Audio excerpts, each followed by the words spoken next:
What's going on, everybody? Welcome to another episode of Pod Scum. I am your host, Reckless Rexx Ruger. That, of course, is the Freddie Mercury puppet. We are back with another banger of an episode. Before we get to said banger, well, we're going to get to said banger. I'm not even going to get to anything else because my guest is here, so I'm just going to shut up and we're going to dive the fuck in. Let's do it one more time. Let's go. Where's my man? Where's my man?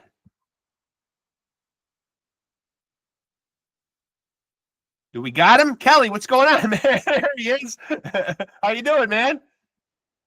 I can't hear you. You got to activate your microphone. There we go. There we go. How's it going, brother? I'm really good. How are you, my friend? I'm good, man. Man, you look like you're someplace very sunny. Oh, you're in Florida, right? Yeah, it's 80 degrees here today. Whatever, man. Rub it in, man. Whatever. Yeah, man, it's nice. I am in the hell that is upstate New York, man, and we are surrounded by winter. It's getting fucking real here now, man. Yeah, I saw it on the news. I saw a lot of snow. Yeah. Oh, yeah. But you know what, man? At this point, man, I've lived here my whole life. I'm 52 years old. I should be braced for it by now. You know what I mean? I don't know why it comes as any kind of a shock that we're getting hammered. People start driving differently and acting differently. People that have lived around here, and it's just like, well, we're used to this. Yeah, but, you know, it's real hard to ever get fully used to, like, 12 degrees. And snow. Yeah. For me, I was born in Cincinnati, and so I spent, you know, my first 8 years of my life in that cold kind of winter. Yeah. And then plus touring, we always just seem to manage to be on the road when it's fucking so cold that I, you know, so I still get a little taste of it. Can I say fuck on here? Sure. Yeah, absolutely. Yeah. Please. It's welcomed, actually, encouraged even. And so I'm glad you brought up your upbringing in Cincinnati, man. What was your upbringing like? Because I've done so many of these, and a common theme with artists is growing up in musical households, records playing, maybe parents that were musicians. Was any of this the case for you? Not at all. Quite the contrary. Yeah, my father was into music, like as a listener, and so he turned me on to Deep Purple and AC/DC and shit like that. But my mom is almost amusical, meaning like she just doesn't listen to music.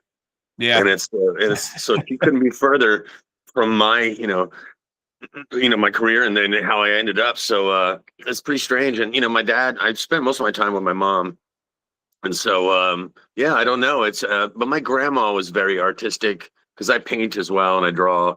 And I went to a performing arts school before I started even playing guitar. I thought I was going to be essentially an artist, and then I just realized quickly I'd much rather play guitar. And but yeah, it's a lot cooler. And so did you gravitate to the guitar, or were there other instruments at all on your radar? No, it was straight guitar. I've told the story a couple of times. In that art school that I was going to, we were 52. Do you remember the show Fame? Oh, of course. Yeah. So there was like a school like that where it's just performing arts, and we only had like two classes of math, social studies, and English. Math and the social studies were a combo class, and then the rest of the day we would spend in art. And it was really, advanced sort of pre-college art. And I remember painting in the courtyard on the campus of this school and seeing this dude sitting on a stool playing acoustic guitar, playing Zeppelin, no less. Yeah. And there's like three girls sitting around and watching. And I was like, that's never going to happen anytime I ever paint or draw. There's never going to be like a little crowd of chicks sitting around. Yeah. So, I didn't have the most honest of reasons of getting into the guitar. I have to be honest, it was for the chicks in the beginning. But once I started playing guitar, I spent probably 18 months solid in my room alone. Playing just my guitar, so it really had zero to do with that afterwards. But when you're 14, 15 years old, kind of you have that mindset. Sure, absolutely. Yeah. You're thinking with the other head. I get it, man. Yeah. And so, so then how do you make the foray into the more extreme stuff though? Because obviously, when you're strumming Led Zeppelin as opposed to playing death metal, not the most chick friendly of genres. No, definitely not. It's kind of hard to explain. Maybe you can probably understand a lot better when I do sort of podcasts and stuff with younger people in their 20s. They just don't have any idea of what life was like in the 80s, late 80s, early 90s. I mean, we're talking about no internet. We're talking about, so discovering music was this amazing thing. And, I was always I liked hard rock and shit like that, and loved Priest and Maiden. But when Metallica came along, it just changed the world. And so sometimes when you tell that story to somebody who's 21 or 22, they think, oh, Metallica is like dad rock, it's old rock. But Metallica were fucking beasts in the beginning. Compared to everybody else, they were monstrously heavy, and they just changed the game. And so that just lit a fire under me and the guys that I was hanging out with.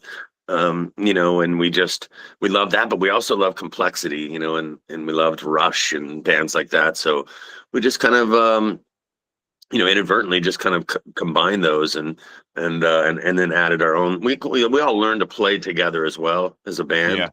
Everybody kind of had their introductory year and a half of learning how to play, and then when we all got together, we sort of taught each other how to and you can hear it on the albums of from the first album to the second one. There's a huge difference in the complication of it all. So it was but back then, I mean, we would practice 6 nights a week. There was no, like I said, nothing to do other than play. I mean, that's all we wanted to do as well, was play music, and so a lot less distractions back then. 100%. Yeah. But in the early days, though, of playing that speed metal stuff, girls were intrigued by it a little bit because different. It was so different. It's a little, it's got a little bit, it's gone a little bit knuckle dragging now at times, but it has. But those same knuckle dragging bands, though, man, a lot of them are the ones who will kind of, badmouth a band like Metallica, man. But you make a great point, though, man. They kick down the doors, man. Those bands wouldn't exist and been able to take it to that next level without Metallica, though. Facts. Whether they like it or not, or whether it works for their little social media presence or whatever it is. Right. Metallica were and I get it. It's almost like when we were young. And if you think about the 80s to 2026 now, we're talking about 46 years. Yeah. From the, let's say, from the time that Metallica started, let's say 45 years. So imagine if somebody came to us when we were like 15 in I'm 57. So I was in the 88. Imagine if somebody came to me and said, hey, the guys from the band from the 1942, they were fucking rippers, and I'd be like, get the fuck out of here. Yeah. Shit, that's what it's like to a 20-year-old now when you mention it. So they're like, oh man, like if somebody would have said, yeah, Chuck Berry fucking rocks, we would have been like, go fuck yourself, right? Chuck Berry, be like Elvis, Elvis, So that's the difference in time now between the late 80s, early 90s, and now. So it's, when you put it in perspective like that, I kind of understand why they're that way, but I like to try to school them and show them videos and remind them. Me too. Bring a little context to that and how different they were at the time, and how much they changed everything. And then then the dominoes fell from there. The Slayer and Anthrax and the and the list, Exodus, the list goes on. And then, but we were in Tampa, so oddly the band that not influenced us but showed us how to do what we all ended up doing was Nasty Savage. And, we used to all go to their show and just be in awe of them. And I'm graced now with being friends with Nasty Ronnie and David Austin and all those guys that I looked up to when I was a little kid. Yeah, crazy. A young guy. And so it's really cool. It's come full circle. And but yeah, they were, because they were heavy, but they weren't like, it wasn't blazing speed and right. They had they had a part power metal, part speed metal, so it was different, but their show was so amazing. But that ended up, showing us all how to try to make a record, try to get a record deal. So Obituary and us and Deicide and there's so many bands that came from this little 100 square mile area. And so that was it's crazy. I know Florida has such a great metal scene. I know it's so weird how you could just how certain genres just end up just coming out of certain areas. It's like the Bay Area had their thrash metal scene, but death metal, Florida is such a hotbed for it, though. Yeah, and people have asked a million times over the years, like, why? And I'm like, I don't know, but I do know that there is a common denominator of, a lot of us played in these garage door they look like storage places, but they're so we would rent like what would be a 10 by 20 storage place, full concrete, and then 10 walls, and then we would build our little fort inside there with a stage. and set it up, but there was no air conditioning and just ungodly hot. And we would sit there for hours and hash out these songs that are now, classics in this way. It's just so funny because I can still picture our friends, 25, 30 people sitting around on the floor getting high, hanging out because they could. It was almost like a nightclub for younger, underage people. So we were all out there smoking and drinking, doing shit we shouldn't have been doing because we were in an industrial area. So there was nobody around at night. It was all during the day that people like that did work. So we could be as loud as we wanted. And so we did. And so in that warehouse complex was also Crimson Glory, who cool. Phenomenal band, and so they were a little older than us. And so they were showing us as well how possible it is to come from a tiny little town like Sarasota, Florida, right on the beach. Very, very different than Tampa. Tampa was, like a big city. Sarasota, if you look, it's just this sweet little beach town, that it's just one of the best beaches in the world. So you wouldn't think that kind of music would spawn from that, but I don't know. I have to attribute some of it to the heat and the anger and the I'm so glad you said that. I have brought this theory up many times on my podcast, man, that I think all the angst-filled music comes out of hot areas. There's a great scene in New Orleans with all those metal bands that have come out of there. The Bay Area, great metal has come out of Texas. I equate the heat with angst and anger and rolling out fucking great extreme metal. And isn't it weird that you think it would be the other way around where you're trapped inside because it's snowing outside that you have nothing else to do? We lived on the beach and fucking, we were, we could have been out, doing anything other than making weird ass music that nobody had ever heard of before. But you also use your voice as your instrument though, because you are a vocalist, man. And when you do extreme metal, are you somebody that has ascribed to vocal care over the years? Are you a warm up type of guy, or are you just to jump up there and belt it out? I'm that guy right there, man. That's the recipe, huh? Yeah, I am 100% not that guy. And I marvel at the guys that we tour with, Matt McGachy from Cryptopsy. He's a phenomenal vocalist and, really spends a lot of time, taking care of himself and practicing. And then I know other guys that, like Randy from Lamb of God's, like, I just fucking get up and roll. I don't even do sound check anymore. I don't. Yeah. When it's time to go and it's time to fight, that's when I hit the stage, man. So I don't. It's more of a transitioning, like a shape shift for me these days. So when that intro tape plays, it's like, it's like, you turn on. Here we go. Yeah. It's time to yell. But I was never a singer until I had to be. I was always playing guitar and writing songs. So, but. Playing and singing that Atheist stuff was so fucking hard. And, I'm grateful to not have to play and sing it now. I can just sing. Yeah. Why? Is it very difficult being in both roles? Yeah. Well, if you're playing stuff that switches time signatures like Atheist, you're talking about a lot of counter. The guitars are countering the drums and my vocals are countering the guitars. So there's three, these things are all moving in and out of each other, but not together, like usually everybody's going, gung, gung, gung, gung, gung, gung, but we're just bing, bang, bang, bang. Everything is like flying around. And so that was difficult. And I would write lyrics and not consider how difficult it was going to be to play and sing it. Yeah. So get a little ahead of yourself. Yeah, I was like, shit, this is such. I had to work extra hard to pull it off. And then as I got once I got into the second album, Unquestionable Presence, is a little more syncopated. I think I just wisened up to but there's still a lot of moments of that I had to have a lot of countering going on in my brain. But it was it was a good challenge but I definitely, people ask all the time, do you miss playing guitar on stage? I'm like, no. I play at home every day, and I still have that little kid spirit about playing guitar, but not on stage anymore. I just don't feel like it. I think there's so much anxiety and stuff that comes with performing that as you get older, it gets more intense. And I think the idea of making sure that I got clean strings that aren't going to break, am I in tune? Is my amp working? Is my cord long enough? Is my pedal board working? Fuck that. Yeah. I pour a shot of Jägermeister and I hear the intro and I'm like, let's go. Yeah, yeah, yeah. I'm gonna go and I go do my thing, and I've a phenomenal band right now that I just love to pieces, and they play things so well, and they're so much fun to play with, and they kind of brought that old school spirit back to me, and I just feel like it's brand new to me. It's a lot of fun.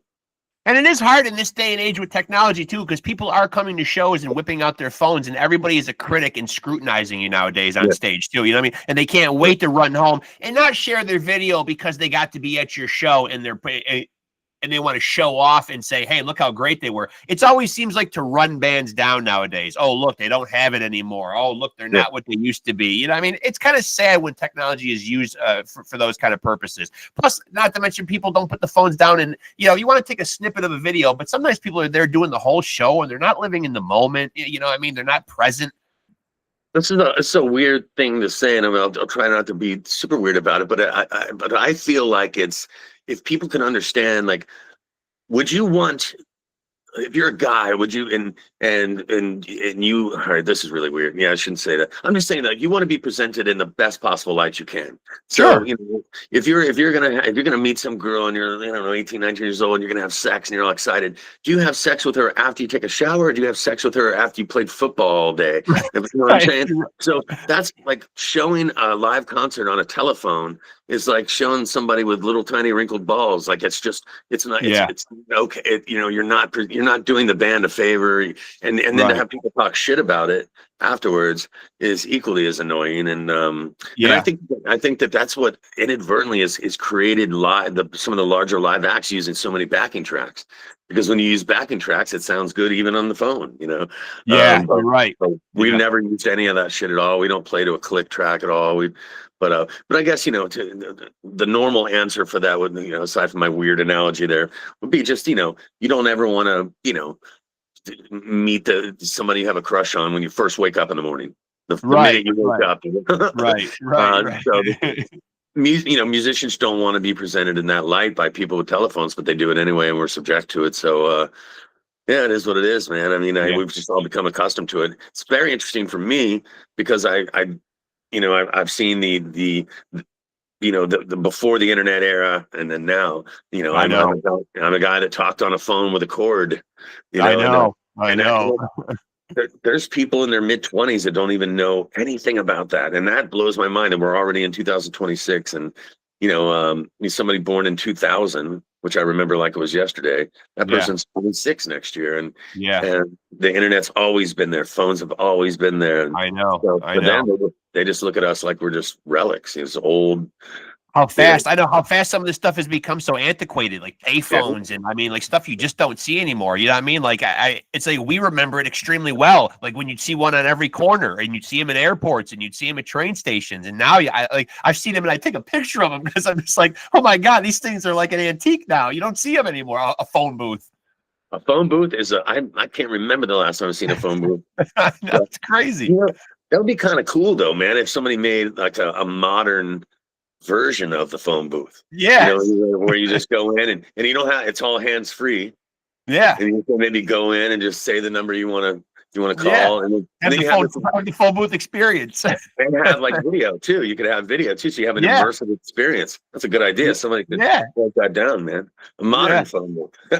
Modern phone booth. And now obviously I know not to believe. I know not to believe everything that I read on the internet, and this is off of off of Atheist Wikipedia page. But I want to see. I want to see. Yeah, I want to see if this is accurate, though. A quote from you: "One of the main reasons Atheists ended up being such a strange band was we were trying so hard not to sound like anybody else that we went way overboard. We were outsiders within an outsider scene, so we made it doubly hard for ourselves." Is that accurate? That's accurate. Yeah, okay. I mean, if you have to think about, like, you know, while we were a part of the Tampa death metal scene, we were still outside of that because we weren't like Obituary or Morbid Angel or any of those bands that were really just fucking sludgy heavy and super fast blast, like Morbid Angel with the blast beating and you guys had elements of prog in there, and you know, certainly you could hear elements of jazz. You know what I mean? Like what you guys were doing was very high level playing.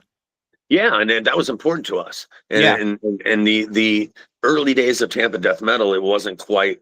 It was more about how scary can you be, how heavy, how bloody, and how gory you could write your lyrics. You know, and we just, because of our upbringing, me and Steve Flynn, especially our drummer, we've been friends since we were teenage, young kids in junior high, and we both had a good, healthy diet of the Zeppelins and the Deep Purples and the Right. even back to the Beatles. I was really into the Beatles when I was in like seventh grade. I mean, I was like massive Beatles fan before I started playing guitar.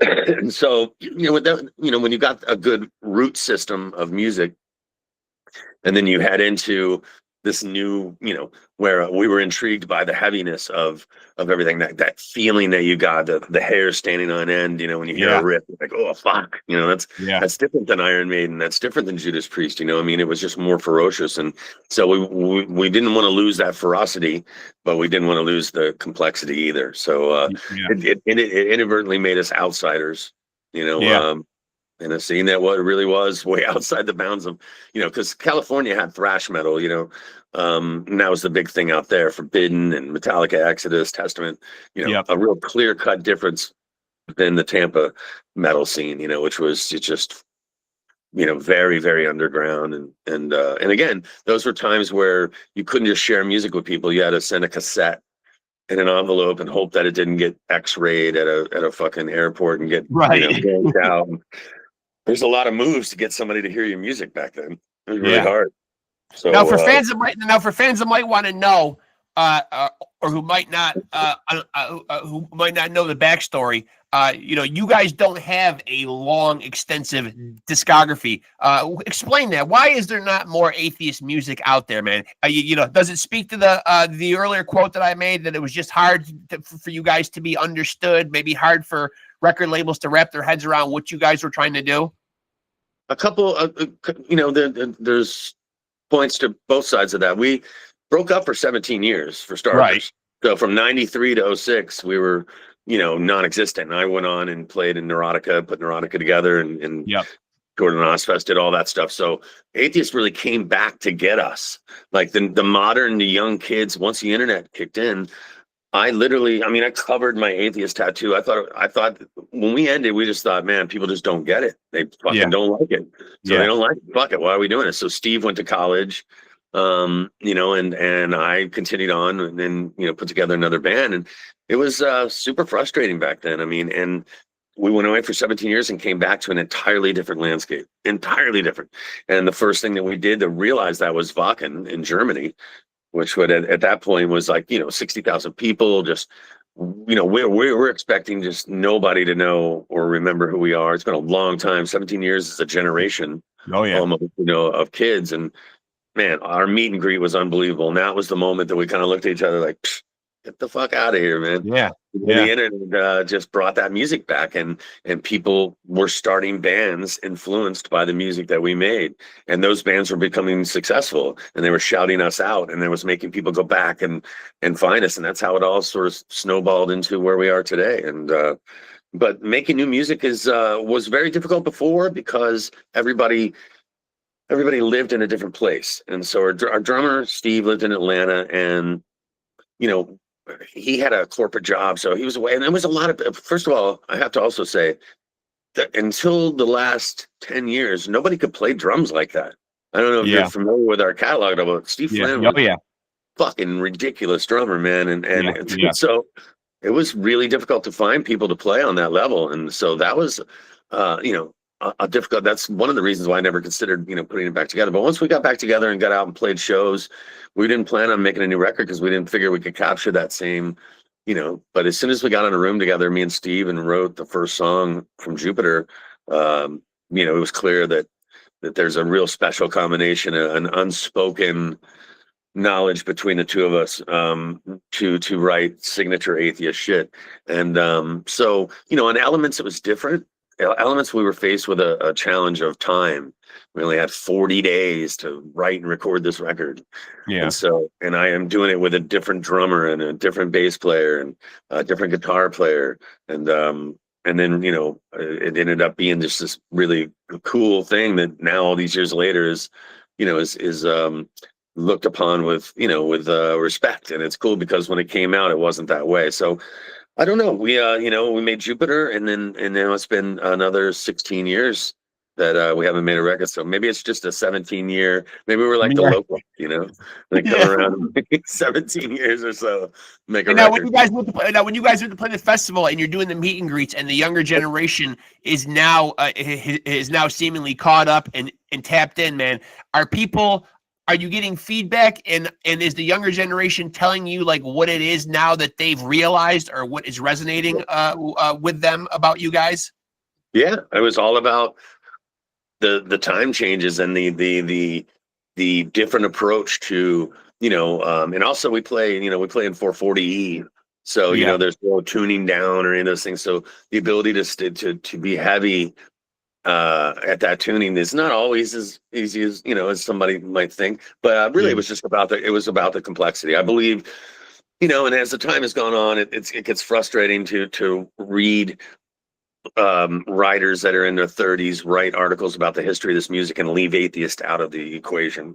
They'll start with death human, and it's like, that's just, we were doing that shit before Death Human came out. Piece of Time was done and it was written and done in 88. It didn't come out until 89 in Europe and 90 in the States. But, all the old school writers know the pecking order of how that all came to be. And I just think, while we don't make millions and millions of dollars and we don't get tons of accolades, it would be nice if people would tell the history correctly. And Atheist deserves its place as the first, I'm definitely, I have my feelings of, Watchtower being really the first band to combine that level of complexity with metal. They just did it in more of a speed metal with a singer. We did it, with screaming and more brutality. But, we deserve that crown, man, of because it was a difficult sell back then. Playing with bands, and there was no one for us to play with. There was no one that was like us for a long time.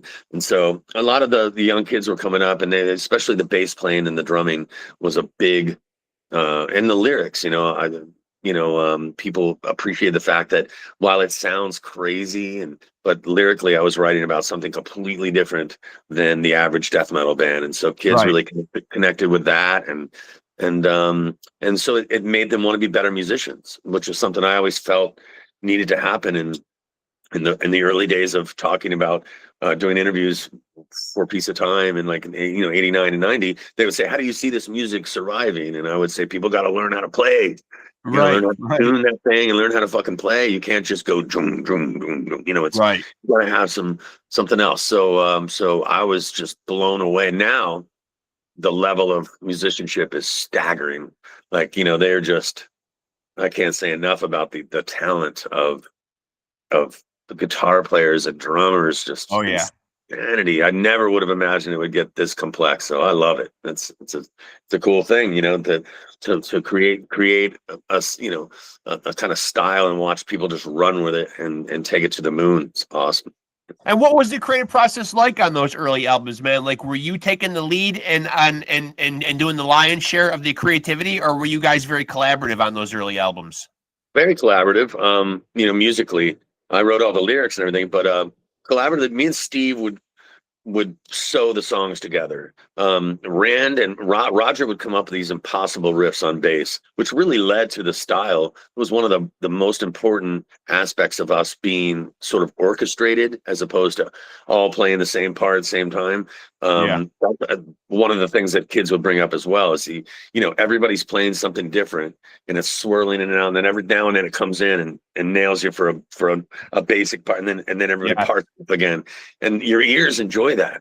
That's why people like orchestras and you hear violins and you hear you strings and percussion and all these things playing different parts but creating one sound. And so I think that Roger's riffs were so hard for us to play back then that I can just remember. I don't know if you're familiar with the song "I Deny," but it starts with a bass line that's it's really it's difficult, and he's playing with his fingers in a way that to emulate it on a pick, it just didn't sound right.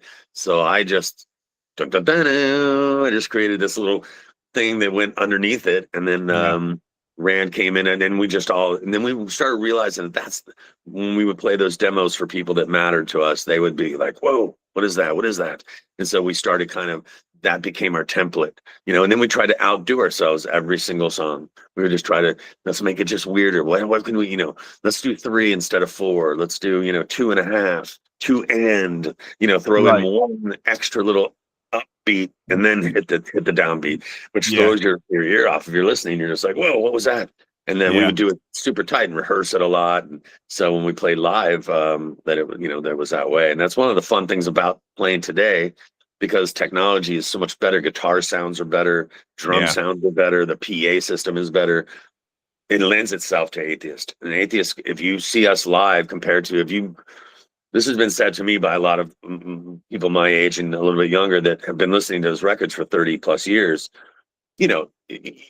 Just like anything you love, when you listen to a Zeppelin record, that production is that production.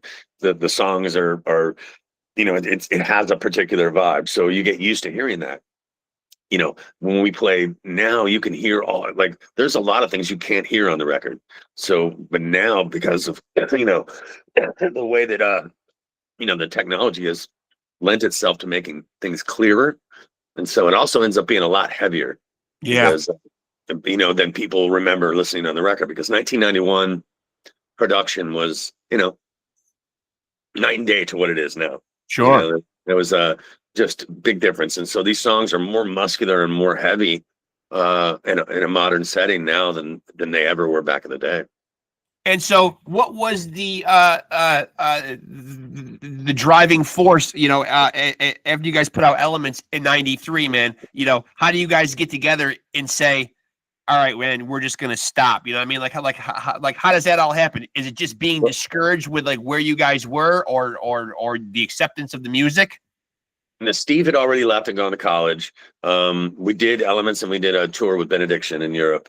Okay. And we were just fighting. And again, we're battling audiences. We're playing with Benediction, who's super fucking heavy, but sort of more straightforward. And we love those guys to death. And they treated us so great in bringing us on tour with them. But people were still just scratching their head. I mean, the other big tour that we did was Candlemass. Again, night and day, that's what we were subject to, those crowds. And I don't blame them. If I'm going to see Candlemass, I don't want to see all this crazy shit that nobody had ever heard. Yeah.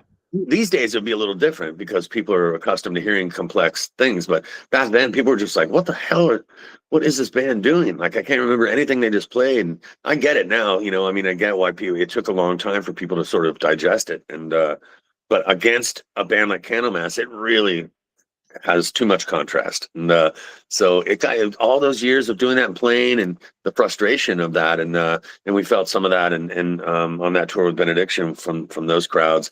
Plus me, myself and Rand, we were just, man, it was very, very tough relationship. And so it wasn't fun anymore. And so that was it. And we wrapped it and literally felt like that's what people wanted. They didn't want to hear this shit. So again, like I said, I just started going in a little bit of a different direction, and that went on for 17 years, and then we finally, came back. But it was just, and again, we weren't enjoying the appreciation that we enjoy today.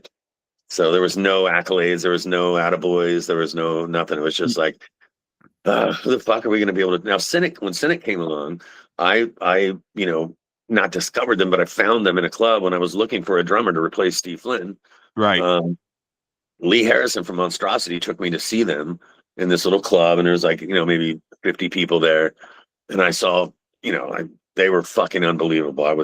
I just felt like finally I found a band that, they're also doing, they're trying to push the envelope. And they were very, in the early days, a very fast and heavy. Paul sang with a growl, and so the early Cynic was not what Cynic is on Focus now, where it's very eclectic and dreamy and progressive. So but Sean Reinert as a drummer was the best thing that I'd ever seen, other than Steve Flynn. He was just unbelievable. And then he had this depth of knowledge of jazz players, Steve Gadd and Dave Weckl and all that shit. And Paul Masvidal and me became very good friends. We talked on the phone on a regular basis. I went to a breakup and I went and stayed with him at his house for a couple of weeks in Miami back in the day. And that's how we ended up meeting Tony Choi. So when Roger died, Tony was the obvious choice to come in, and he was one of the few people that could pull it off. Especially in 8 weeks, we had to have we had 8 weeks to, most of the music was all written for Unquestionable when Roger died. So it was about getting the demos that we had created and having Tony try to decipher what Roger's bass lines were. And, I was very hands-on with every instrument in terms of writing Atheist. I knew all the drums, I knew all the bass, so I was able to help him, find the notes. Cause again, we're talking about old production. It's difficult to hear. These days you can separate stems. You can, right. So many different things. Are you a musician? No, I'm not, but this is all I talk to on here. So yeah, I understand like what you're saying for sure. Yeah. So weird nothing how you really can't do. There's nothing you really can't do nowadays. Yeah. I mean, it's crazy. I don't even know how it's going to be with this AI. I almost feel like talking to a lawyer about securing the sound of my voice, because otherwise, you should copyright it. I mean, because other actors have done it. Not that everybody, but you never know. 10 years from now, nobody ever imagined the songs that are in commercials being in commercials. Now, nobody ever imagined that White Stripes song would be the anthem for every sports event ever. Right. I mean, imagine how much money he makes from that. I know. Just crazy. The publishing and the that riff alone, I guarantee you, back in the day when he wrote it, never could have imagined that would be in every sporting event, on every corner of Earth. Yeah, that is played. So my point being that if you copyright your shit, maybe 10 years from now, something in Atheist may catch on, and maybe and then AI is able to say, okay, well, make me a new Atheist album with Kelly's voice, and it'll be dead balls accurate. Yeah. And then who gets the money? You know what I mean? My family won't get the money. I'll be dead and gone. It won't matter. Right. But I got kids, man. I want my kids to be able to benefit from that. So I don't want some fucking asshole on Wall Street to get the get the fucking money. And that's how it rolls too, man. People just don't assume other people's property when they die. And then these days, because the toothpaste can't be sort of put back into the tube of AI, it's moving faster than regulation can possibly super fast control. Yeah. And it's pretty scary to listen to. I mean, as much as I know it's killing my industry, I mean, I also know that, when the internet came out, people were like, oh, this internet, web, world wide web, people need to go to the store and buy something, blah, blah, blah. Now it's like, fuck, I don't want to go to the store. I just order that shit. It's on my doorstep. I know. I've succumbed to the technology. And I think that, it's kind of foolish if I don't embrace a little bit of the technology. Yeah. At least be aware of it. You know what I mean? Yeah. Like, just, certainly I don't want to make music that way, but I'm blown away at the different versions of, like, I don't know if you've seen the, on TikTok, there's a great series of, the blues version of a Rage Against the Machine song, or a jazz version of, it's unbelievable. The versions are so good that what it's going to do is it's going to create different avenues of creativity. So if you're a cover band and you play a bunch of cover songs that everybody knows and everybody plays in the same way, if you play those fucking cover songs like that if you play AI versions of cover songs, nobody's ever, the average person's never going to hear those, and they're going to think, wow, I've never heard the Pink Floyd sound like that. I've never heard AC/DC sound so, like an old 50s, So, I mean, I think there can be a lot of interesting avenues of, exploration of using AI in a fun way, at least, but it is definitely just ripping into the industry of music. I mean, nobody that makes music, like Paul Masvidal from Cynic, he used to work, he wrote all the music for Third Rock from the Sun, and that sitcom from back then. Oh, sure. And another one too. That 70s show. Yeah. So that's all those little noodlings in between scenes are Paul. And that used to be a thing. He made money off that. And there's a lot of guys in California and New York that, did music for television, for film, even narration and speaking situation. All that's gone. Yeah. All gone. All those jobs are over, because in seconds you can go on ChatGPT and be like, give me a perfect jingle for a toothpaste with a minty flavor and a hot chick on the front. You know what I mean? Within seconds. Seconds. Yeah.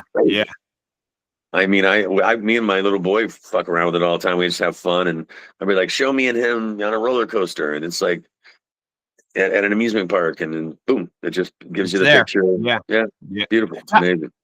Now, forgive me for not knowing this, but those early Atheist albums, were you guys on a label? And the second part of that, man, do you feel like the label was supportive in pushing you and getting you out there?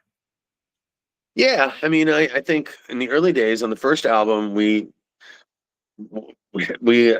signed with we had a friend, the guy who actually owns blabbermouth.net. His name is Borivoy Krin, and back in the day, he worked at a like an R&B label in New York. He was the only guy that really helped Atheist get that done. He got a job at that label, and he talked that guy into open a subsidiary label called Mean Machine Records. And he got $7,200 for us to make Piece of Time. And so we made the record, and they didn't really have distribution or any of that for the metal world. So we ended up signing a new deal. We had a choice between Roadrunner and this label called Active Records. Active Records were two guys that owned this large metal magazine in Europe called Metal Forces. At the time, Roadrunner had signed everybody, and we felt like, man, if we sign with them, we're just going to get lost in the pack. And so we're going to go with these guys, and they've got magazines. They own this magazine that is largely lets everybody know about the underground. It was, very popular, and so it seemed like the right thing to do. It wasn't, and they didn't have good distribution and a good infrastructure, and it ended up being a shit show. So for Unquestionable Presence, we signed an American deal with Metal Blade. Metal Blade had Warner Brothers distribution, so that was a good deal. And Brian Slagle, love him to death. That guy's a metal, just an icon of a man. He's so important to everything that we know and love about underground metal. And so he so he signed us, and we had a good run with them. I feel like they did a really good job with Unquestionable Presence back then. The marketing, they brought us out to LA to Concrete Foundations, which was a large music seminar, musicians only, industry only, and they worked hard. They got us on the road, and so but it was just us internally sort of combusting, and having a difficult time finding bands to tour with was really the biggest hurdle that we were trying to get over. But yeah, we've always had a label. When we came back, we signed with Relapse Records. We reissued all the records in 06 with Relapse. We went on to take the whole catalog over to Season of Mist for a number of years, and then recently took it from Season of Mist to Nuclear Blast. Okay. And so when you play live now, or you do shows, obviously, there's a physicality, to playing extreme metal. You've been doing this for a long time, man. How do you feel physically now, playing the music? You guys stepped away, as you said, for a long time, man. You come back, you knock the rust off or whatever. How do you feel right now in 2025, playing Atheist songs and playing live?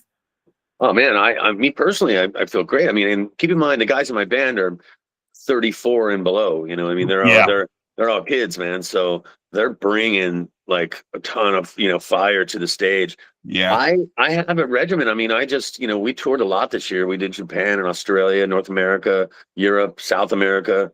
We did that's all in 1 year, and Hawaii. And I found that I have a sort of chemical equation that allows me to get through an 85-90 minute set every night. We were doing headlining sets, so. And yeah, I never feel winded. I mean, I felt more winded after shows in my 30s than I do now. And I do drink. I drink a little bit. And the Jägermeister really is this thing that I'm slowly turning all these singers onto, because if you drink like vodka or whiskey or Jack Daniels and that shit, man, it just dries you out so bad. But tightens everything up. Yeah. Jägermeister has, and plus all the talking you have to do after screaming for 90 minutes. Being the only original member in the band, I have to do a lot of talking. People want to talk to you, sure. Yeah. And so that goes on till 1 a.m, night after night after night. And we don't have any. Sometimes we'll do 30 shows in a row. All those big bands that are in my age group, they don't play that many nights in a row. Right. I'm somehow, man, knock on wood, I'm at my I'm at my peak right now. Now, my voice do I have as good of a scream as I used to have? No. Could I have a better one if I didn't smoke and all that? Probably. But it's not something that I feel like it's not, it's not a bad. I'm just, maybe I don't scream quite as crazy long. Like there's a long scream on the song Second to Sun. It's like this big fucking scream and it goes on for a long time. And, I'm not the only one, but, your sound man really helps you. And, you can hit half of that and then the delay will carry the rest of that off. You know what I mean? No, but, so I lean into technology a little bit. I'm never a backing track or anything, but it's always raw. And we're getting ready to release this Japanese live at Tokyo. And we're just going to release it for everybody to watch. And you check that show out; it's raw as fuck, and it's and as it should be. And it's something you just don't see anymore. Everybody's got in-ears, and nobody has cabinets on stage anymore, and everybody's playing guitars without headstocks, and it's like, and I love flying V's and Mesa boogies and fucking and long hair and sweat and it's like smoking weed and drinking fucking shots and playing metal. I mean, that's where I'm coming from. And right now it's I'm fortunate enough to be able to get through as many shows as we do, and I don't ever lose my voice, and so far so good. And it's not the greatest. I'm I'm not the greatest example in the world for all the young kids out there, man, but it is what it is, man. It's fucking rock and roll. It's metal. You know what I mean? That's supposed to be perfect. I don't want to make too many apologies about it because it is what it is. I mean, all this music was written on drugs. The best music in the world, in my opinion, is written on drugs. No doubt. And I think the reason people that don't do drugs like this music, like other kinds of music that are weird, is because they are vicariously feeling the drugs without taking them. Right. If you listen to a Pink Floyd record, you don't have to take all the hits of acid. They're kind of taking your dorky ass there. If you're some Midwestern nerdy fucking guy that's never touched a drug. I've never drank a drop of alcohol, but he'll put on Dark Side of the Moon and be like, whoa. Yeah, you're kind of living vicariously. You're kind of living vicariously through them. Yeah. And so when atheist songs get crafted, man, how does it usually come about? How does it start with you guys? Is it a title? Is it a riff? Is it an opening line? It's a riff. Yeah, it's always a riff. Lyrics don't come until later. After the music. So it's always just a riff. And now embracing modern technology, I set up a little studio during COVID, and I got it. The quality of recording you can make at home now on a laptop is fucking staggering. I mean, you would have to pay $150 an hour at the best studio to get the sounds that you can get on your fucking laptop sitting in a corner of a bedroom. So I record now. Every time I play, I'm recording. So I can put, instead of trying to teach another guitar player, again, if you're in a loud room and everybody's very loud, sometimes it gets difficult to get your idea across.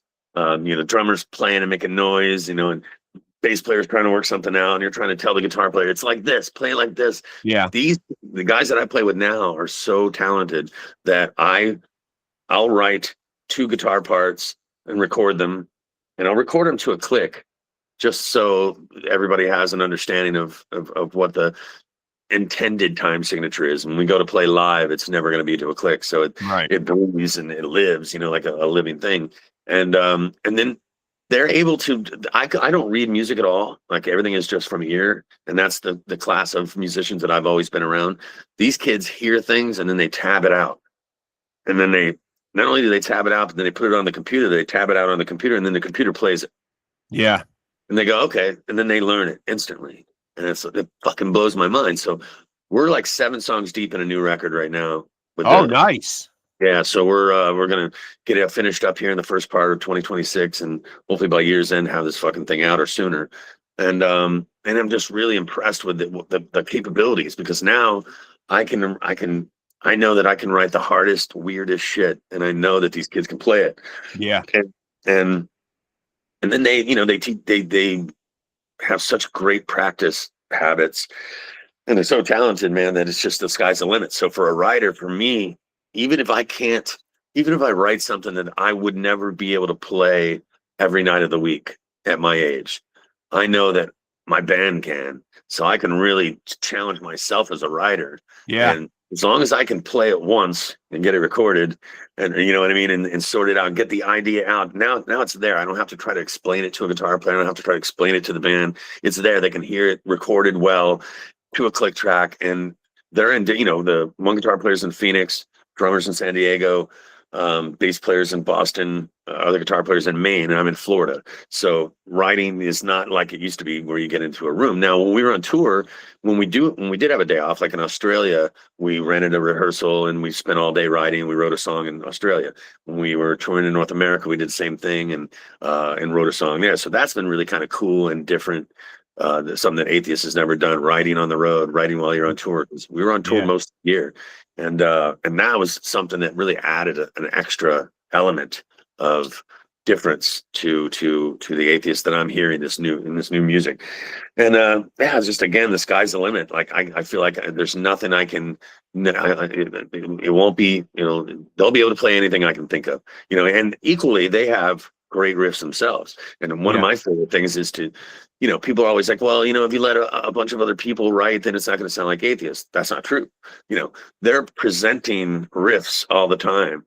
It's my job to recognize, hey, that works for us. Yeah. That sounds like a 2026 Atheist riff right there. And so here's what we're going to do, gang. And then you pull it together. And that's why it matters that, a lot of people love to say that, it's not Atheist without all the band members. And, if you can name me one popular band that has all their band members, you're better than me. I know. I just had this discussion with a guest the other day, man. And for some reason, I don't want to pick on them, but they were the band because they're going out on tour together this year, Foreigner and Leonard Skinner, and there's not an original member in either band.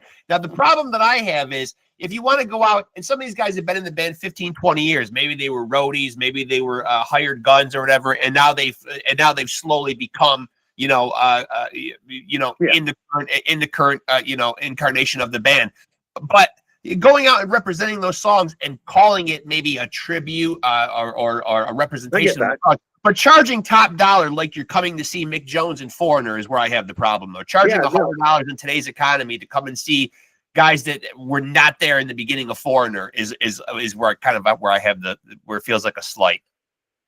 100%. Yeah, I can definitely relate with that, and I think that it's all in how it's marketed, and if it's told in the right context, and I think people will buy to eat. I think people will even spend the money. I mean, Journey, for instance, not having Steve Perry was a big thing. It took them a minute to kind of get that rolling. Yeah. But now, that kid has been in the band longer than Steve Perry was in Journey. Right. And there's a lot of situations that are like that. But Atheist was only together from 88 to 93 in terms of recording. Right. The guys my bass player, Yoav, I think has been waiting now 6 years. So he's been here longer. But I think the real point is, as a fan, do you want those songs to go away? Do you never want to be in a stadium and hear fucking By Demons Be Driven from Pantera? Right. Like played from some of the guys from the band, especially the singer, the bass player. Like, what were they supposed to do? Just not do it. My friend Jeff Loomis is coming back out with Nevermore. People are like,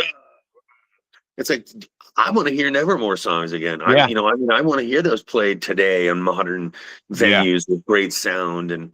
And so I just think people just gatekeep too much, and shit like that. They're not really looking at the context of what they're talking about because, Metallica, Anthrax, Slayer, nobody's got the original Cats, man, but it's, tell me you stand in front of Slayer while they're playing Angel of Death and it doesn't matter, and I'll tell you you're a fucking liar. Right, right. And the great thing is that when I went to see Metallica earlier this year with Pantera and Suicidal Tendencies, you're seeing guys our age, but you're seeing those songs are going to live on forever. And the way that's happening is because you're seeing them there now with their 12 and 13-year-old kids, or their grandkids or whatever. Yeah, you're seeing those people affected the same way we were when we were their age.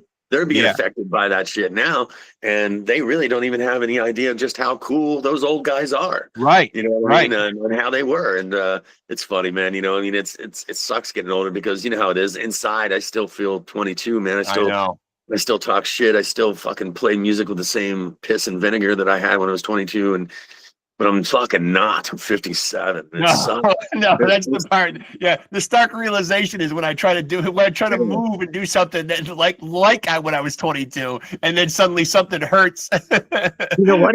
It's not even that with me. I was never the guy that helped my friends move or any of that shit. So I got to my back is still. I don't have back pain. I don't have any pain at all.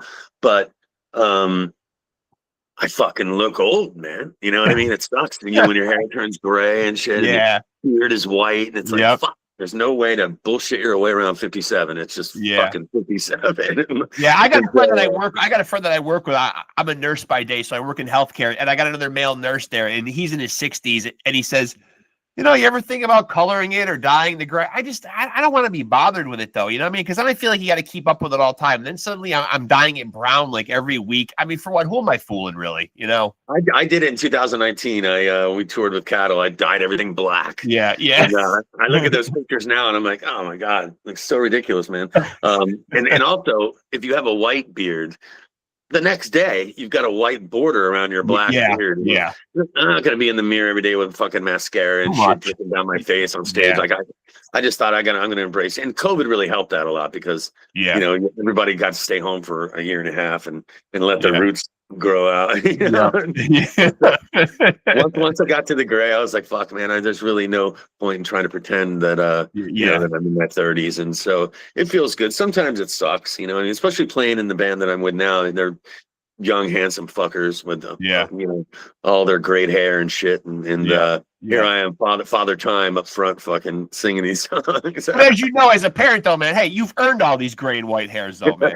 You've earned them all. I'll take it. By the way, I salute all the nurses in this country that are being disrespected so much right now. Oh, it's terrible, isn't it? That's terrible. Yeah. The lack of couth in this administration and what's going on right now. It's nurses are so fucking important. The work you do is so underappreciated.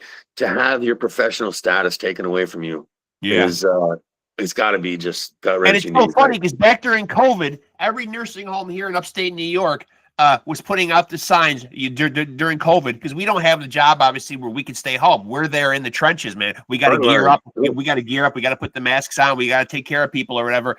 And every nursing home had a sign outside that said, "Heroes work here." And now suddenly we're not even professionals anymore. We were heroes 3 years ago, and now we're not. I can't tell you how quickly they've forgotten.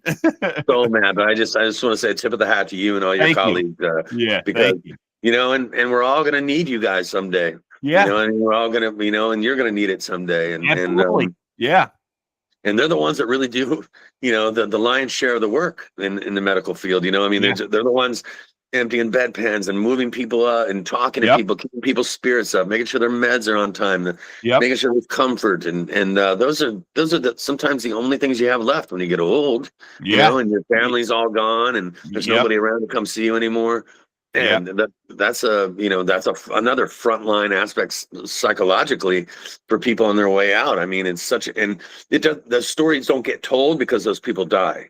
Yeah, but I see and recognize that, and before I die, I want to say, hey, I want to thank all the nurses that are going to help me on my final days. Now I want to know. Thank you. Yeah, so a lot. Man. And so I know you're singing full time now, man. But as a guitar player, are you self-taught? Were there lessons involved in your guitar journey at all? No, just self-taught. I don't have this apple pie way. I tripped on acid, smoked a lot of pot, stayed in my room. Me too. Literally. And that's how I learned to play guitar. Just listening to records and cassettes, and really, I had to, for my attention span, pot was very important. So that would make me just focus for hours at a time on riffs, and especially the aspect of the speed aspect of that kind of music back then. I didn't have a lot of examples, right? Metallica, Anthrax, in terms of the fast picking. So those were my go-tos. And when you really got to, that's like lifting weights. You can't just go to the gym on your first day and lift 300 pounds and then you can't play at 200 beats per minute when you first start, so you got to dig it. Right. Sit there for hours, packing a bowl, triple picking over and over and over and over and over again. And my mom would be like, "You all right?" I'm like, "I'm good." Yeah. And sometimes she would be a little too intrusive, but I was very honest with my mom all the time, and I would open the door and be like, "Mom, I'm tripping on acid so hard right now. I love you, but for the next 3 or 4 hours, I'm gonna need you to Don't not come knock in. on that door and hear me out. Like, please don't do that to me. Yeah. And we laugh about it now. She's 80. We talk almost every day now, and we laugh about all that shit now.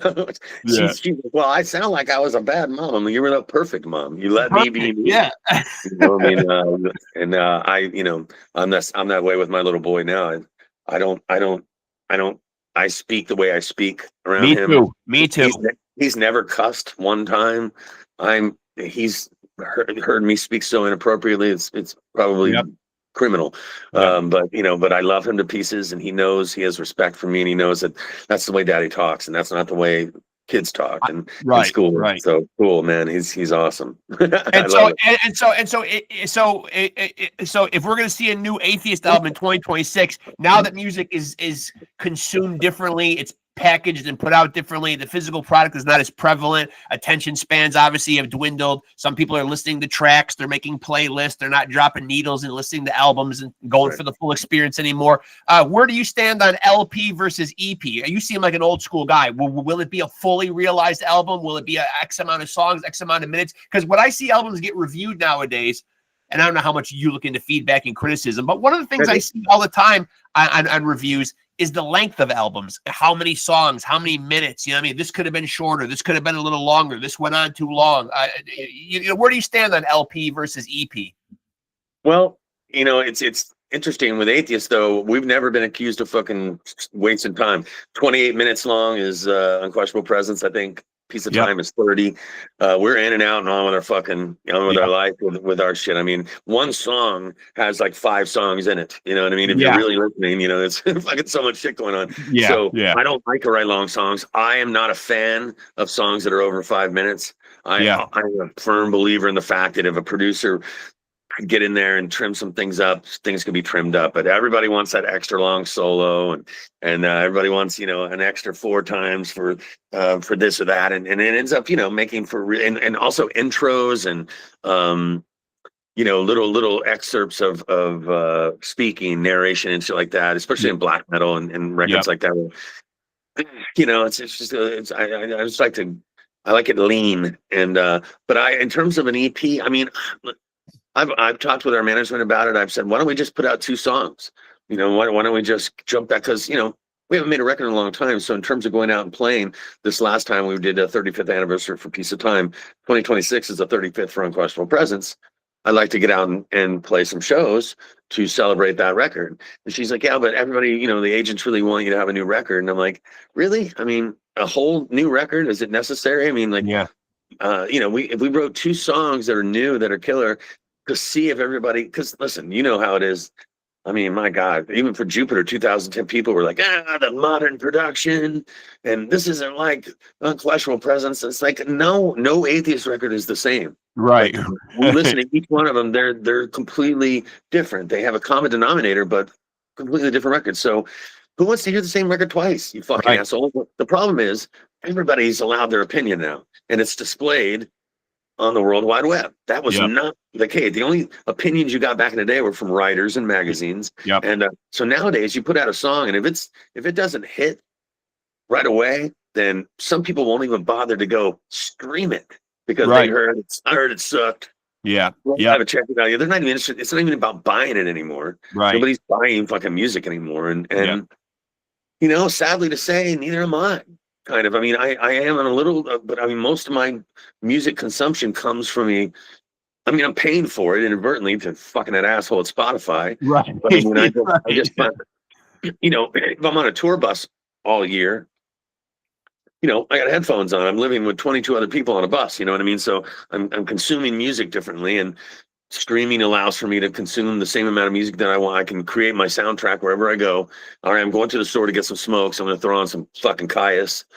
Fucking walk to the store. Fucking, that's how I want to feel as I walk to, because that's what music is for me. Like, I'll listen to all different kinds of music. People say, what kind? Well, do you only listen to metal? I'm like, quite the contrary. I don't even listen to extreme metal very much at all, unless I'm hanging on the bus with a bunch of metal dudes, and we want to marvel at the speed of somebody's drumming. We were on tour with John Longstreth from Origin one of the fastest drummers on earth, and so guys like that, and Stefan from Obscura, obviously we're all we're all sort of guys that seek really talented players. So we would have some fun bus sessions of watching videos of really talented players. But short of that, I'm really a big time stoner metal lover. I still listen to old hip hop, weird shit. It just depends on what I'm in the mood for. But so back to the question about that, I guess we have to make an LP, but do I think it's necessary these days? Not at all. I mean, a lot of times you put so much work into 10 or 12 songs, and then people are still inevitably just going to go say, I like these 2 tracks, I'm going to put them on my playlist, and I don't even listen to the rest. So why not just do, especially a band coming back from such a long absence, such as us, and I look at Tool being that way. Tool's made very few records in the span of their career, but all those records are money. You know what I mean? They're all so good, and Tool's talking about making a new record now. I don't know that I need a whole new record from Tool, because they're the kings of the long song, right? And so in the over embellished trippy dippy parts and stuff like that, but I can do without all that. Mars Volta is one of my favorite bands, but one thing I hate the most about them is these long noisy sections. It's like, I don't know, what are you trying to do, guys? Are you trying to be punk rock? And you make all the static and feedback, and and it goes on for like 45 seconds, and it's just like, fuck. Any music that you wrote after this annoying part that you put in the middle, I've already gone on to the next song because I can't fucking take it. Right. And so I don't like shit like that. I could definitely keep it lean, but I still think that I'll go along with whatever management tells me to do on some level. But I still think that even if we make a whole new record, it's not going to see the light of day. A single will hit 4 months before that record ever hits. Right. So, you know what I mean? Like, why just, what if we say we have a whole record, and then we put out 2 songs and everybody goes, fuck you, you sucked, and we don't do that. Right. Then we go back on tour and everything's cool. We save a lot of time. I don't have a lot of time left. You know what I mean? I'm trying to get this rolling here. I don't have I don't have a 5-year plan anymore, you know what I mean? Right. It's like 5 weeks at a time now. Right. And so when you do write new music now, though, man, I talked about the band, but what's your own individual creative process like? Are you somebody that kind of gets sparks of creativity throughout the day, and maybe you're jotting stuff down or saying something into your phone, or do you sit down and treat it like you're punching in at a job? I'm going to sit down and I'm going to create music. Both. Yeah, sometimes I like I love the spontaneous combustion of music. Yeah. So I don't ever hear riffs in my head while I'm out and about during the day, but I do hear song titles and lyrical phrases. So on that level, I can throughout the course of my day remember something, and I'll send myself an email with a song title. And maybe a short story about what I think it might be about. But musically, I love to just, like I said, just combust on the spot. Like, I have no idea what's going to happen right now. And that's how I did a record called, did a record called Till the Dirt. The name of the band was Till the Dirt. And I wrote it during COVID by myself, wrote the whole fucking thing. I got Scott Burns out of retirement to produce it with me. And Jeff Loomis played on it. Longstreth's on it. Steve DiGiorgio's on it. That whole record was made exactly with that. I would sit and make a Jaeger bomb at 7 o'clock. And by 3 in the morning, I had a song. And I was doing vocals. At 3 in the morning. And then my little boy was like 4, and he'd be sitting on the couch. My wife was a bartender, so she would work till like 3 in the morning. So that was my time. And that was one of the coolest experiences, because I wrote a completely different kind of music, because all the Atheist stuff was written while I was smoking weed. So never drank, ever played. And so this COVID thing was like, well, I can't go to a bar anymore, so I'm going to have a couple drinks at home. Right. Never played guitar or wrote music with that. You know how alcohol, I don't know if you drink at all, but you drink? No? I don't really that much anymore. No, only just because my wife is in recovery. So out of respect for her, it was never a big thing for me anyway. Huge pothead though all my life though. I got pneumonia last year, so I backed off the smoking. I've gotten more into the edibles and the tinctures a little bit more, but. Well, the drinking, the reason I brought it up, in all respect to your girl for maintaining sobriety, that's a huge feat. But I, and you feel braver. Like, I don't know if you've ever gone out to a bar when you were younger. No. Oh yeah. Feel braver to go talk to a girl, braver to go fight somebody. Definitely. Well, that's what happened to me musically, and I was trying things vocally that I would never. I would talk myself out of with just a pot smoker mind, you know. Yeah. And that became this, you know, this 6-month thing, and I was writing songs, and I would send them to people I know would give me the real opinion. You know, there was a publicist that worked for us named Gunnar Sauerman, and he writes for Metal Hammer as well. Big black metal guy, love him to death. He's a Viking. But when he was setting up the press for Jupiter, when we were doing, I had to do like 2 days worth of interviews, like all day. He was the guy who set it up. He was like, Kelly, I let you know, I'm a huge metal fan, you know, but I do not like Atheist. And I am sorry to tell. I just want to be honest with you. You know, I'm setting up your interviews with most professionalism, but I do not like Atheist. And I was like, cool. I appreciate your honesty, you know. So I always stuck in my head. So when I was writing this music, I was like, I'll send it to him. He'll definitely tell me he doesn't like it if he doesn't like it. You know what I mean? So his reaction to it really inspired me to. He was like, I don't know what it is. This is weird. It's different. And I sent it to Gene Hoglan, and Gene Hoglan was like the same thing. He was like, I don't know what. I don't really know how to describe, but just keep going. And so I was inspired by that. And then eventually Scott Burns became involved, and he's he did not want any part of hearing any new music at all. And when he heard the demos that I had, he was just like, this is amazing. And so that whole, you get a chance to check that record out. It's really weird. It's a hybrid of, I don't know, like, you know, Soundgarden, Alice in Chains meets black metal. And it's just, I love that. I love that. Alice in Chains is one of my favorite bands, man. Yeah. So what's the name of the project? Kill the Dirt. Kill the Dirt. Oh, I will definitely check that out. Yeah. And that saying comes from, I've said it to people all the time. Like, people will be like, do you still play music? And I'm like, yeah, Kill the Dirt, man. Fuck, until I die, you know, I'm going to be playing music. And so it's just this phrase that's always been in my vocabulary. And that whole experience was just amazing, you know, and it's a shame because it came out on Nuclear Blast, and people were like, New Atheist, where's the New Atheist? So I feel like that record got swept under the rug because all people want to hear from you is whatever they expect from you. You know what I mean? Know. Yep.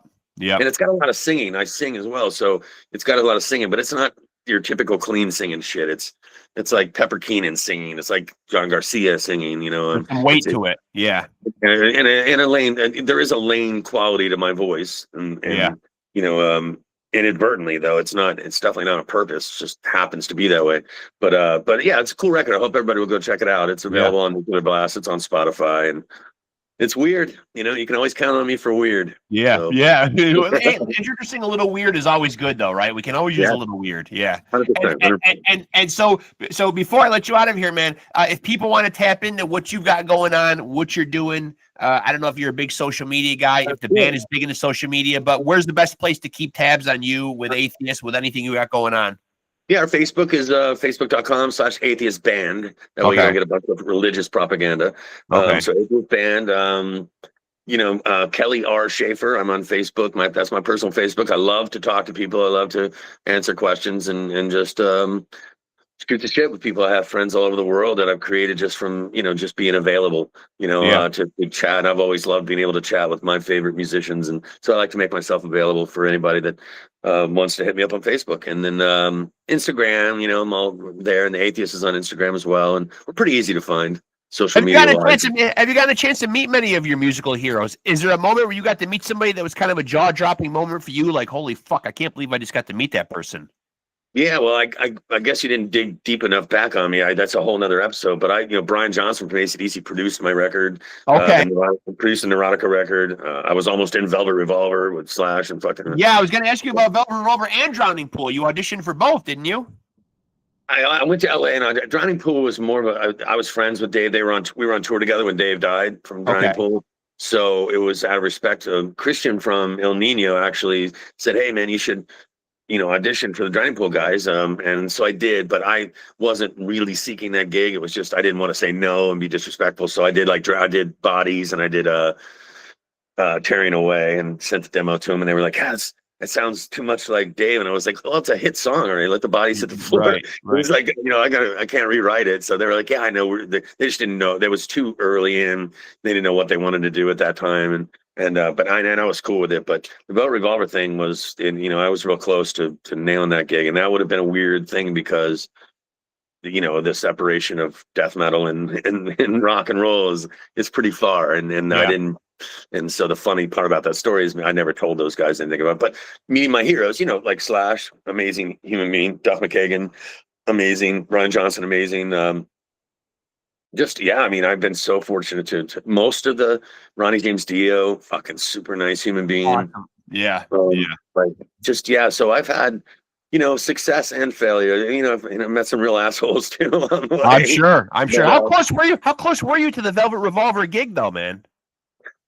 A lot closer than some of the stories are told. I mean, there was a picture of me and Rolling Stone along with Travis Meeks from Days of the New, Scott Weiland and Sebastian Bach. But I know that, you know, Sebastian was not actually a real contender for that. I know Slash didn't want to have Skid Roses. You know, he was really looking for something different. Yeah. And they went through 650 people just on that television show. So I got down to when I left LA, we did 3 songs together, and you know, I went in the studio with them, and then came home with that gig to the point where Slash had posted it on his Snake Pit website. So for about 9 days, I was the dude. Yeah. And then Scott Weiland's wife and Duff's wife were friends, and they kind of got the inside info that Weiland was going to be available. And man, I don't blame him. You know what I mean? The guy's already did 4 million records, and he was a perfect fit.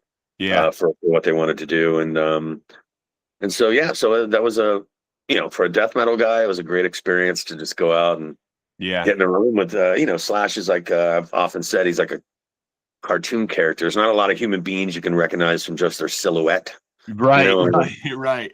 Literally, like Michael Jordan, Slash, you know, you can just tell. Michael Jackson, you know. So it was really fucking cool to. I mean, how many people have made the top hat popular? Him and Abe Lincoln. That's about it, right? I can't think that right offhand. That's about it. How many people can rock it like those two? I mean, that's about it. A tough apparel to rock for sure. Tough apparel, very tough apparel. So, like, was there disappointment involved though, man, in not landing the Velvet Revolver gig, or was it just like, show goes on? What do you mean, not letting them know about Atheist? No. I mean, you know, how much disappointment was involved when you don't get the Velvet Revolver gig, or was it just kind of like, I'm just gonna move on? Oh yeah, none at all. I mean, you know, would I have loved the gig? Absolutely. I think it would have been. I think it would have been really amazing. But I was shocked that I made it that far. I was shocked that Slash called me on the fucking phone. You know, because again, I in my heart am a death metal kid screaming. I was not a singer until, you know, my mid-20s, like singing on a record. And so did you go to an audition for that, or did they tap you? Or, you know, no, I sent the Neurotica record through a publicist that used to be Slash's publicist. Her name was Lulu. Bless her heart if you're out there, Lulu. And she was working with Neurotica when we were signed to the WWE. Vince McMahon. He was another guy that I met that was incredible. But she sent that record out there, and Slash called me on the phone and said, "Hey, what happened to this band?" You know, and I was like, "Yeah, we did Ozfest, and the band broke up. And we just, you know, fell apart." And he's like, "Wow, you know, me and Duff just we've been through like hundreds of different tapes. It was their job every day to go in every day and listen to singers all day, every day." And so they came across this Neurotica record and listened to the whole record. And that's one of the things that he said to me that I thought was really cool. He's like, "Okay, well, we've got like 36 songs. We're going to send 3 songs to you. Just write your lyrics to your thing, send it back." So I was like, "Okay." And they sent me 3 songs. And, you know, in hindsight, I recognize now they probably sent me the 3 shittiest songs of the 36 that they had written just to see if I could polish a turd. Sure. And, so I did, and I sent it back, and then Duff and him called me on a conference call and said, "Come to LA," and I was like, on my way. Yeah. So off I went, and Matt Sorum picked me up and brought me to my hotel, and then we met up at the rehearsal place, mates, and it was, you know, intimidating because they've got cameras set up, they've got recording the whole thing. And I was ready though. And we jammed, and it was cool, and I could tell it went well. It went really well the first time we played the songs that I had recorded. Because when I did record them, they heard what I did, and they loved it, and they thought it was great. And I was excited, but I couldn't believe it again. I still felt like I was pulling a fast one. Yeah. And I was like, all right, let's go. So I go out there and we do that, and we jam, and I kind of leave the room to go smoke a cigarette, and so they could talk for a minute. And Duff comes out of the rehearsal from across the parking lot and goes, and I was like, "What does that mean? You know, I don't know what that means." And then so I go up to him, you know, and he's like, "Can you stay for the weekend?" I didn't have a lot of money, so staying in LA was like really hard. So I had to call my manager at the time, who initially laughed at me when I said, "Hey, man, Slash is looking for a singer for this new thing he's putting together." And he was like, "Yeah, Kelly, sure, man." You know, he's like, "Come on, man." I mean, it's not that he didn't believe in me, but he was like, "Dude, he's in LA with all these fucking singers. Like, how, you know?" I was like, "Just send him the record." Yeah. And he was like, "I'm not sending the record. I cannot." And so that's why I got that other woman to send it. Yeah. So once I got the call from Slash, he was like, okay, my bad. So he paid for my airline ticket and my hotels out there. That was the least he could do. And so we had a second day of rehearsal, and I hung out with these guys, went out to dinner, and it felt really comfortable and bizarre because, again, this, they're kind of my generation's Aerosmith. Yeah. So I felt like I was kicking it with fucking Joe Perry and the gang. I was like, yeah. I was sitting at dinner, looking around the restaurant, like, doesn't anybody realize that this is like Guns N' Roses, like sitting here at this table all together? Like, because Slash is just Slash. There's no way you're not going to know who the fuck that is. Right. But I forget that in LA, that's, normal. Like, commonplace. Yeah.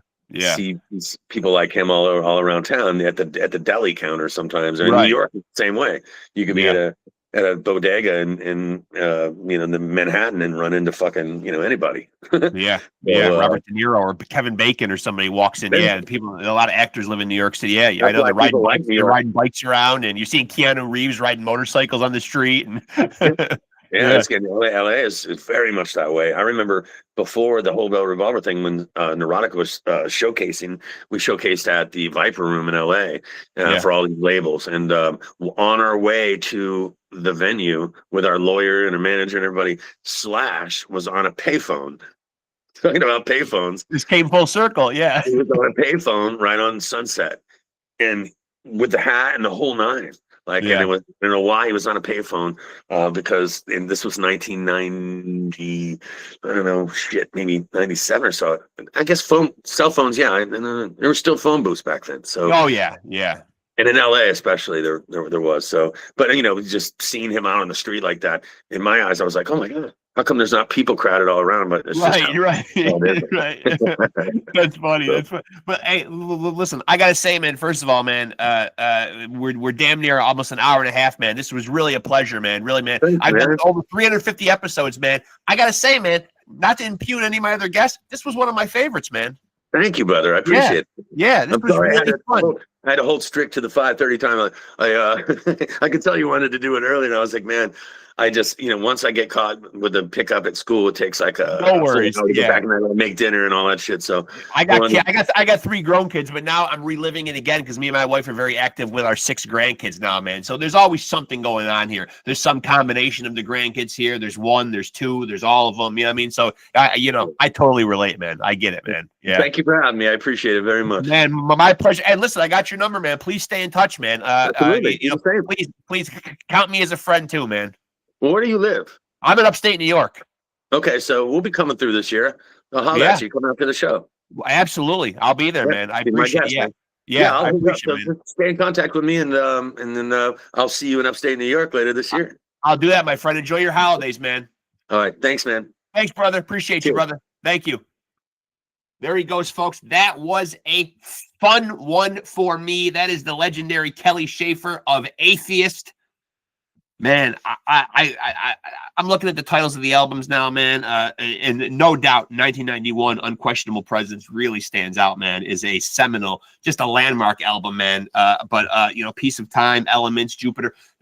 Atheist is a fucking amazing fucking band, and I am glad, man, that this new generation, as Kelly said, is tapping into them and appreciating them for the brilliant artistry and work that they have created, man. It's absolutely amazing, man. And that was an incredible conversation. I hope you guys dug that as much as I had a blast chopping it up with Kelly Shaefer, man. Really appreciate him coming on here, man, and going damn near an hour and a half with me, man. Incredible, man. Now I'm going to do my shameless promotional spiel because I didn't get it in before Kelly got on here. At least I don't think I did. I believe I was starting to. So now I'll do it because, as you know, if you have a podcast, you got to pimp it. The pimp hand feeling fucking strong, even after nearly a 90-minute conversation. So I got to give it to you guys. Here we go. Make sure to tap in with Pod Scum on Facebook. Our handle is Off the Couch Boxing and Pod Scum. Don't be confused. If you've been tapped in with me all along, you know I got the little boxing show for you pugilism fans, and we got Pod Scum for you rock and metal fucking maniacs. One Facebook account, though, and one Instagram account. People have said many times, Rexx, why not an Instagram and a Facebook for both of your shows? Can't do it, won't do it. Too much time on the internet, folks. I got a life to live here, people. A day job, a family. So I promote both of my shows on one goddamn account. And that account on Facebook is Off the Couch Boxing and Pod Scum. And the handle is the same on Instagram, Off the Couch Boxing and Pod Scum. And that's it. That's my social media involvement. And of course, if you're watching here on YouTube, this is the place to be right here. This is our channel. This is where you'll get the meat and potatoes. Facebook, Instagram, yada, yada, yada. That's all fine and well and good. I promote on there. I give you guys updates on when the episodes are dropping. On Instagram, I give you little snippets, reels, whatever the fuck the kids call them nowadays.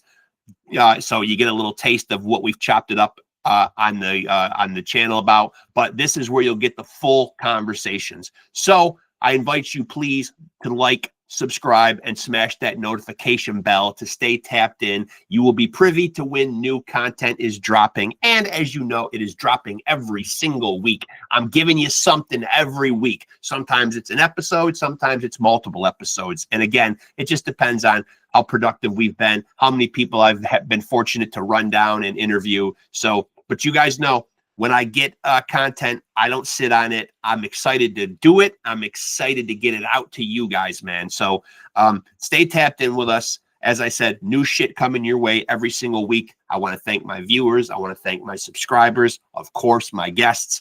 Can't do it without them. Wouldn't have a show if it wasn't for the generosity of these incredible artists, these people that I admire and respect so much for their talents. And specifically today, the great Kelly Shaffer from ATHEIST. As he said, be on the lookout for, hopefully, fingers crossed, new music from ATHEIST in 2026. And of course, you can go back on your streaming platforms or your record collection, where how the fuck you listen to music, and dig into the discography and check out all those classic old school ATHEIST albums, man. They're out there, man. I rock them all the time, and they fucking stand the test of time. Amazing, brilliant musicianship. So go dig in, feast your ears on some ATHEIST. I appreciate you guys. I hope everybody has a good, safe, happy, blessed holiday season, man. And I appreciate the support with the channel, man. It's growing every single day. More subscribers, more views. So listen, as an independent podcaster, I'm blown away, man. So more coming in 2026, bigger and better. We're going to keep on moving this thing forward, man. And got lots of great guests that I'm trying to run down. Lots of surprises in store for you guys, man. So stay strapped in. And again, like, subscribe, and smash that notification bell. And again, thank you again to Kelly Shaffer of ATHEIST. Really enjoyed that conversation. And I hope you guys did too. And until we get together and we do this thing again, this is your boy Reckless Rexx reminding you to take it easy and keep it sleazy.